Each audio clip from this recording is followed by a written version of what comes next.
Hi guys, it's Ben here. Welcome back to another Scared Equine video blog. In today's blog, I'm going to be talking about the importance of finding the gifts of the parts of yourself that you dislike.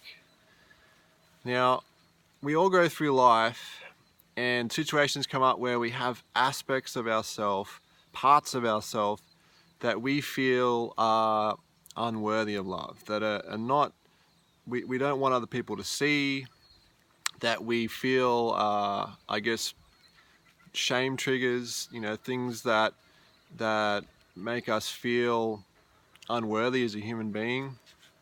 And so often the common response to those aspects of ourselves is that we want to try and bury them as deep as we can in our unconscious or subconscious. We try to repress them, we try to hide them, we just don't want anybody to see them. Now the problem with this type of approach is that trying to bury or hide or oppress or get rid of a part of yourself is it's like trying to cut off one of your arms. The whole of you doesn't function very well when you do that. And I like to use the metaphor of imagining that you're swimming across a lake and the lake represents life. Now, every time we have something come up in our life that is an aspect of ourselves that we don't love, that we really feel that it's something that we hate about ourselves. Imagine that as a rock with a string attached to it that's attached to your body. And every time you try and swim across this lake, the lake of life, this rock is going to weigh you down. It's going to make you heavy. It's going to create resistance. It's going to make things a lot harder.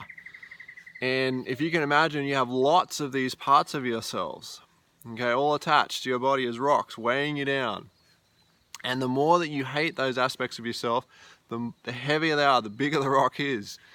So as you go along, you can imagine that you're not going to get very far if you have lots of these rocks, these aspects of yourself that you can't find the love and the gifts in. Then you can see how you're not going to get very far in this big journey we call life. And so what I propose, and I guess what for me, in my experience, what I've learned through my mentors and teachers is that when we learn to integrate these parts of ourselves and back into a sense of wholeness, and the way that we do this is by seeing the gifts of these aspects of ourselves and how they serve us in our life. Because the truth is, they would not be in our life, they would not be a part of who we are if there wasn't some higher purpose for them, some important reason for them to be there.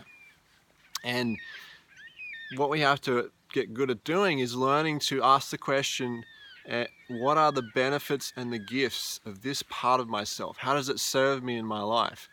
Whenever we're feeling a strong sense of negation, like we don't like this aspect of ourselves, or we're trying to hide it, or we're trying to get away from it, it usually means it's a source of emotional pain, that there's some probably past experiences we need to look at as well.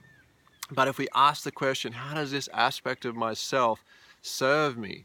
And we just keep going and finding the gifts of that aspect of ourselves until we can really truly see how that part of ourselves serves us in our life and its higher purpose.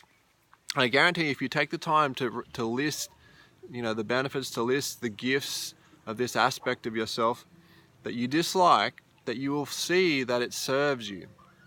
And you can't just look at one area of your life, you've got to look at all the different areas of your life, how it serves you in different ways.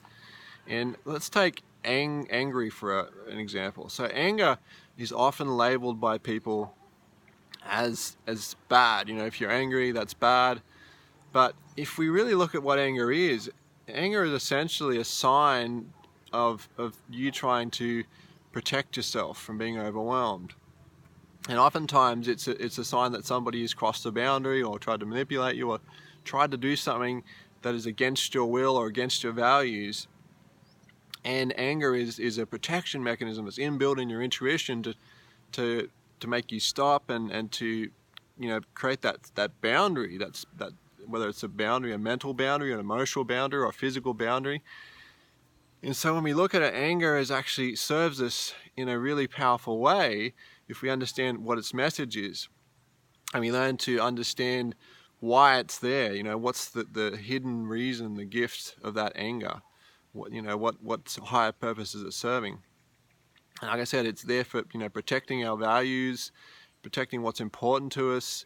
It's there, you know, there for helping us create more boundaries and to, you know, create more alignment, you know, in terms of, you know, going in the direction of the things that we love doing.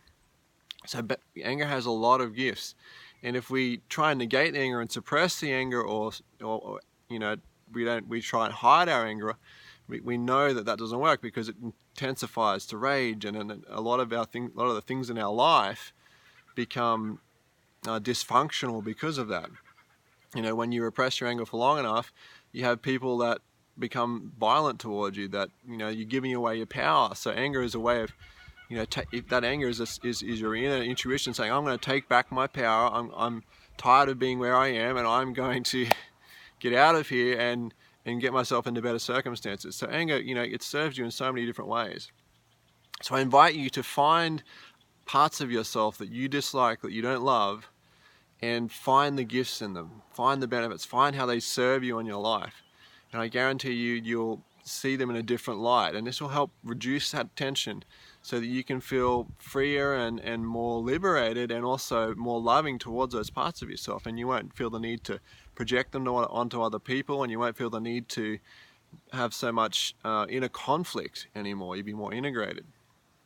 So I hope that helps. Please share your own experience of you know, what you do to help love those aspects of yourself. I'd love to hear about it. Please like and share, and I will see you in the next video.